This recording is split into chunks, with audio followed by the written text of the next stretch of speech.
que tous les autres. Haïti, Monsieur Trump, si vous pensez que le monde ne comprend pas ce que vous avez fait au Venezuela, alors regardez Haïti. Haïti n'a pas besoin de rapport. Haïti n'a pas besoin d'analystes. Haïti a vécu ce que vous faites. Haïti a été le premier avertissement, premier peuple noir libre, première révolution d'esclaves victorieuse, et immédiatement puni. Puni pour avoir osé être libre, puni par la dette, puni par l'isolement, puni par l'ingérence permanente. Monsieur Trump, Haïti reconnaît votre méthode. Quand vous parlez de stabilité, Haïti entend occupation. Quand vous parlez de sécurité, Haïti entend contrôle. Quand vous parlez de transition, Haïti entend confiscation de souveraineté. Ce que vous avez fait à Maduro, Haïti l'a vu venir. Parce que le scénario est le même de légitimer, asphyxier, isoler puis frapper. Toujours au nom du bien, toujours au nom de la démocratie, mais jamais avec le consentement des peuples. Haïti n'est pas faible. Haïti est entravé. Ce pays n'a jamais été autorisé à respirer librement, à choisir librement, à se reconstruire sans tutelle. Et pourtant, malgré tout, Haïti tient encore. Monsieur Trump, comprenez ceci. Quand vous humiliez Maduro, vous rouvrez une blessure haïtienne. Quand vous niez la souveraineté du Venezuela, vous confirmez à Haïti qu'elle n'a jamais été considérée comme égale. Mais l'histoire a une mémoire. Les peuples que vous croyez brisés sont souvent ceux qui finissent par inspirer les autres. Haïti n'est pas un échec. Haïti est un avertissement ignoré. Monsieur Trump, ce que Washington craint le plus n'est ni un pays, ni un président, ni une armée. Ce que vous craignez, c'est l'unité. Diviser pour régner, votre vieille méthode. Pendant des décennies, vous avez opposé l'Afrique à l'Afrique, l'Amérique latine à elle-même, les Caraïbes à l'isolement. Toujours la même stratégie. Diviser, affaiblir, contrôler. Mais quelque chose a changé. Aujourd'hui, les peuples se parlent. Ils comparent leurs histoires. Ils reconnaissent les mêmes blessures. Et ils comprennent qu'ils ont été traités selon un seul et même modèle. Maduro, Haïti, l'Afrique, le même combat. Ce n'est pas une question de dirigeants. Ce n'est pas une question d'idéologie. C'est une question de dignité collective. Quand vous capturez Maduro, vous ne défiez pas seulement le Venezuela. Vous provoquez l'Afrique, Haïti, l'Amérique latine et tous ceux qui refusent désormais la soumission déguisée. Je ne parle pas de guerre. Je parle d'alignement moral, d'intelligence collective, de refus coordonné, de l'humiliation. Et cela, aucune armée ne peut l'arrêter. Je dirais clairement ce que signifie résister sans se détruire. Et pourquoi la peur change enfin de camp. Monsieur Trump, l'époque des ordres est terminée. Le monde n'est plus unipolaire. Les peuples n'attendent plus la permission pour coopérer. Ils créent des ponts sans vous demander l'autorisation. Ils échangent sans vos sanctions. Ils construisent sans vos conditions. Monsieur Trump, vous avez appris au monde que résister signifiait se battre, se déchirer, se sacrifier. La résistance moderne n'est pas le chaos.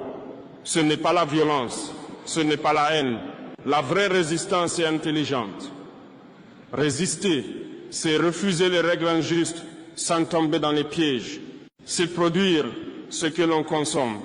C'est décider sans tutelle. C'est coopérer sans permission. Vous avez gouverné par la peur, sanctions, liste noire, menaces économiques, pression diplomatique. La peur a été votre arme principale. Mais voici ce que vous n'avez pas compris. La peur fonctionne jusqu'au jour où les peuples n'ont plus rien à perdre. Et ce jour est arrivé. Quand un pays comprend que l'obéissance ne le protège pas, il cesse d'obéir.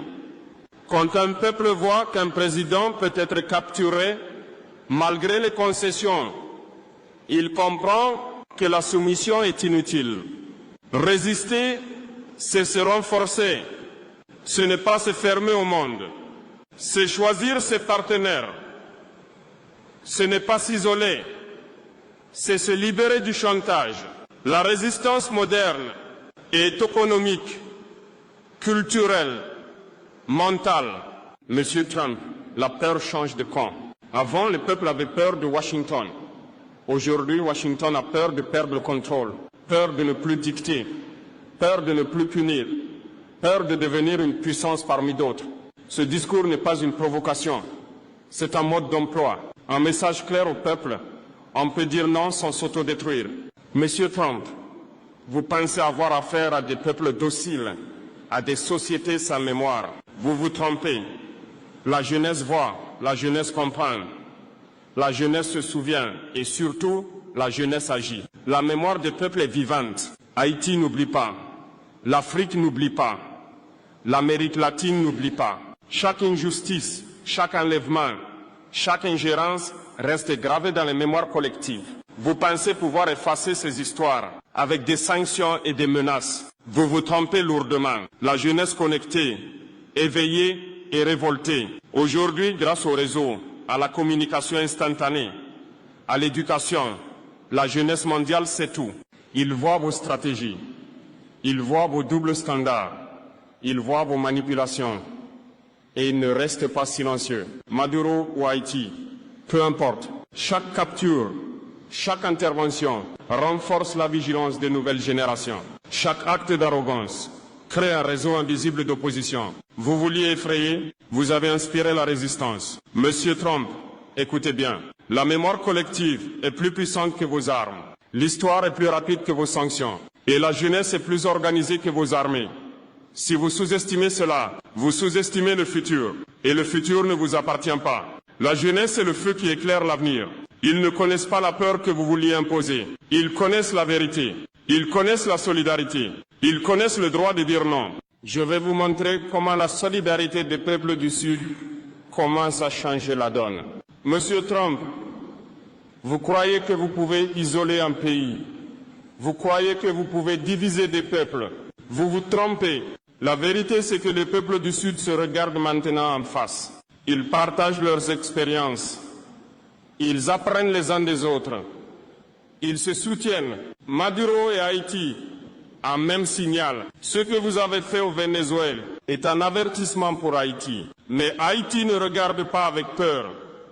Haïti regarde avec compréhension. Et elle tend la main aux autres nations qui refusent de se soumettre au dictat. Afrique, Amérique latine, Caraïbes.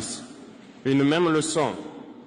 Chaque tentative d'ingérence, chaque capture politique, chaque sanction économique renforce le réseau invisible des peuples unis.